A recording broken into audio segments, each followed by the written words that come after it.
दोस्तों, अंतरिक्ष में अपने स्पेसक्राफ्ट या इंटरनेशनल स्पेस स्टेशन पर रहकर एक कंट्रोल्ड एनवायरनमेंट में रिसर्च करना तो अब काफी आसान है, लेकिन असली खतरा तो धरती से स्पेस में जाने और वहां से वापस आने में होता है, क्योंकि जाते वक्त एस्ट्रोनॉट्स को पृथ्वी की ग्रेविटेशनल फोर्स की विपरीत दिशा में उड़ना पड़ता है और आते वक्त वातावरण में एंटर करने के दौरान गर्म हवाओं की गर्मी दबाव और घर्षण का सामना करना पड़ जाता है।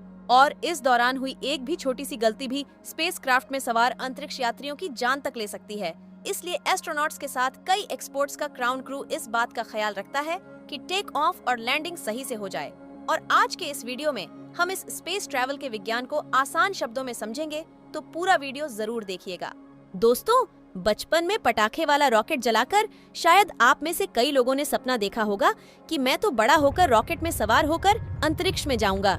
यानी ये बात तो हम सभी को पता होती है कि रॉकेट ही वो है जिसकी मदद से स्पेस में पहुंचा जाता है। लेकिन क्या आपको पता है, स्पेस में जाने के लिए आप रॉकेट में नहीं बैठ सकते, लेकिन इसके लिए आपको स्पेसक्राफ्ट की जरूरत पड़ती है। अब आप कहेंगे कि फिर रॉकेट किस काम का? तो यहाँ समझने वाली बात यह है कि स्पेस में जाने के लिए रॉकेट और स्पेसक्राफ्ट दोनों की जरूरत होती है, क्योंकि एक स्पेसक्राफ्ट में ही एस्ट्रोनॉट स्पेस एक्सपेरिमेंट के लिए जरूरी चीजें होती हैं, जिसे अंतरिक्ष में पहुंचाने का काम रॉकेट करता है। तो अब हम जानते हैं कि रॉकेट कैसे काम करता है। इस प्रक्रिया को समझने के लिए आइए सबसे पहले जानते हैं कि आखिर रॉकेट काम कैसे करता है। तो दोस्तों, अपने स्कूल में न्यूटन का थर्ड लॉ ऑफ मोशन तो जरूर पढ़ा होगा, जिसके मुताबिक हर एक्शन का एक एल अपोजिट रिएक्शन होता है। जैसे जब गन से बुलेट फायर की जाती है तो बंदूक से गोली पर आगे की ओर एक्सेलरेशन फोर्स लगता है और गोली भी बंदूक पर पीछे की ओर बराबर फोर्स लगाती है, जिसे रिकॉल फोर्स कहा जाता है। इस वजह से बंदूक चलाने वाले व्यक्ति के कंधे पर एक झटका लगता है। इसके अलावा जैसे हम जमीन पर बॉल उछालते हैं, तब जिस स्पीड से हम बॉल को नीचे मारते हैं वो उतनी ही स्पीड से ऊपर की ओर उछलती है। एक रॉकेट भी न्यूटन के थर्ड लॉ ऑफ मोशन के इसी सिद्धांत पर काम करता है। ढेर सारे ईंधन का कंबन से रॉकेट थ्रस्ट पैदा करता है, जिसके इस्तेमाल से उस जमीन से उठता है और पृथ्वी के गुरुत्वाकर्षण बल की विपरीत दिशा में आगे बढ़ता है। यहाँ गौर करने वाली बात यह है कि लॉन्च पैड से निकला यह गोलाकार यान रॉकेट नहीं होता, बल्कि उसके पास में लगे इन ट्विन इंजेक्शन को रॉकेट कहा जाता है, जिसका काम सिर्फ अपने पेलोड को स्पेस में पहुंचाना होता है। इस पेलोड में स्पेसक्राफ्ट में बैठे एस्ट्रोनॉट सैटेलाइट या फिर साइंटिफिक इक्विपमेंट से होते हैं। दुनिया में मौजूद हर इंजन की तरह रॉकेट को भी काम करने के लिए ईंधन की जरूरत होती है। जब यह ईंधन जलता है तब उसमें से गर्म गैस निकलती है। अपनी सीधी बनावट की वजह से रॉकेट इंजन इन गैसों को नीचे की ओर छोड़ता है, जिससे एक धक्का यानी थ्रस्ट पैदा होता है और रॉकेट हवा में उड़ने लगता है। अब आप सोच रहे होंगे कि यह धक्का कितना पावरफुल होता है। तो बता दे, स्पेसक्राफ्ट के पास लगे ट्विन सॉलिड रॉकेट साथ मिलकर करीब 5.3 मिलियन पाउंड थ्रस्ट पैदा करते हैं। फर्क होता है कि एरोप्लेन को अपने फ्यूल को जलाने के लिए हवा में मौजूद ऑक्सीजन की जरूरत होती है, वहीं दूसरी तरफ ये रॉकेट को स्पेस में उड़ना होता है, इसलिए ये ईंधन को जलाने के लिए जरूरी ऑक्सीडाइज अर्श अपने साथ लेकर उड़ता है, ताकि उसके इंजन को बाहर से ऑक्सीजन लेने की जरूरत न पड़े। एक रॉकेट के इंजन में मुख्यतः 2 प्रकार के ईंधन का प्रयोग किया जाता है, liquid fuel and solid fuel. इस फ्यूल को ले जाने के लिए स्पेसक्राफ्ट और रॉकेट इंजन के साथ एक्सटर्नल फ्यूल टैंक जुड़ा होता है और स्पेसक्राफ्ट को पृथ्वी के वातावरण से बाहर स्पेस में सही जगह पर पहुंचने के बाद रॉकेट स्पेसक्राफ्ट से अलग हो जाते हैं और यहाँ से स्पेसक्राफ्ट अपने आगे की जर्नी पर निकल जाता है। शायद इस एक्सप्लेनेशन से आप रॉकेट के काम करने की प्रक्रिया के बारे में तो समझ चुके होंगे। चलिए बढ़ते हैं स्पेसक्राफ्ट की तरफ। साथियों, एक स्पेसक्राफ्ट एरोप्लेन की तरह ही होता है, जिसमें एस्ट्रोनॉट्स के रहने, खाने पीने और सोने के लिए जरूरी सभी फैसिलिटीज उपलब्ध होती है। एक हवाई जहाज की तरह ही स्पेसक्राफ्ट के आगे के हिस्से में इसका पूरा कंट्रोल सिस्टम लगा रहता है, जिसमें बैठकर पायलट एस्ट्रोनॉट्स स्पेसक्राफ्ट को कंट्रोल कर सकते हैं। साथियों, जैसा कि हमने आपको बताया कि रॉकेट स्पेसक्राफ्ट को अंतरिक्ष में पहुंचाकर उससे अलग हो जाता है। उसके बाद पायलट एस्ट्रोनॉट के हाथ में अपने स्पेसक्राफ्ट का कंट्रोल आता है और वो स्पेसक्राफ्ट उड़ाकर क्रू मेंबर्स को अंतरिक्ष में जरूरी जगह पर ले जाते हैं, क्योंकि इससे पहले तो ग्राउंड पर बैठी नेविगेशन टीम ही इस लॉन्च को कंट्रोल कर रही होती है। इस स्पेसक्राफ्ट में एडवांस टेक्नोलॉजी की मशीन्स लगी होती है, जिसका इस्तेमाल करके एस्ट्रोनॉट अंतरिक्ष में एक्सपेरिमेंट करते हैं। इस स्पेसक्राफ्ट और रॉकेट के लॉन्च के लिए तीसरी जो जरूरी चीज होती है वह है लॉन्च पैड। आप भी जानते हैं कि इतनी ज्यादा हिट छोड़ने वाले रॉकेट को बिल्डिंग की छत से तो उड़ाएंगे नहीं, इसलिए स्पेशली लॉन्च पर्पस के लिए डिजाइन किया जाता है।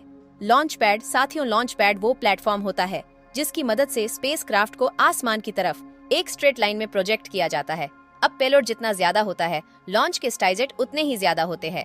इस लॉन्च पैड पर रॉकेट और स्पेसक्राफ्ट के सेटअप होने के बाद इसे नेविगेशन टीम स्पेस सेंटर में बैठकर आसानी से कंट्रोल कर सकती है। ठीक वैसे ही जैसे आपने मूवीज में कैमरे में बैठे वैज्ञानिक को लॉन्च के वक्त 5, 4, 3, 2, 1 कहते हुए सुना होगा।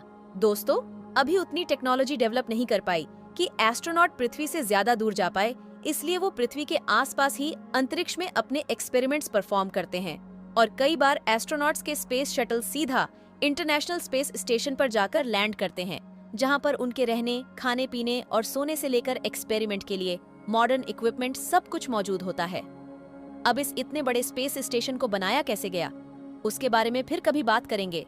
फिलहाल बात करते हैं अंतरिक्ष में अपने टास्क पूरे करने के बाद ये एस्ट्रोनॉट्स फिर सिद्ध धरती पर लौटते कैसे हैं।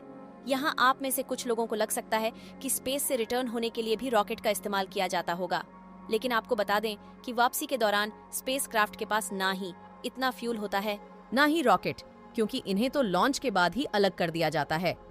तो फिर यात्री नीचे कैसे आते हैं? तो साथियों, यहाँ काम आते हैं स्पेस शटल यानी स्पेसक्राफ्ट, जो करीब 17,500 मील प्रति घंटे की रफ्तार से पृथ्वी की ओर बढ़ते हैं और पृथ्वी की कक्षा के चारों ओर चक्कर काटते हुए धीरे धीरे पृथ्वी के एटमॉस्फेयर में एंटर करता है।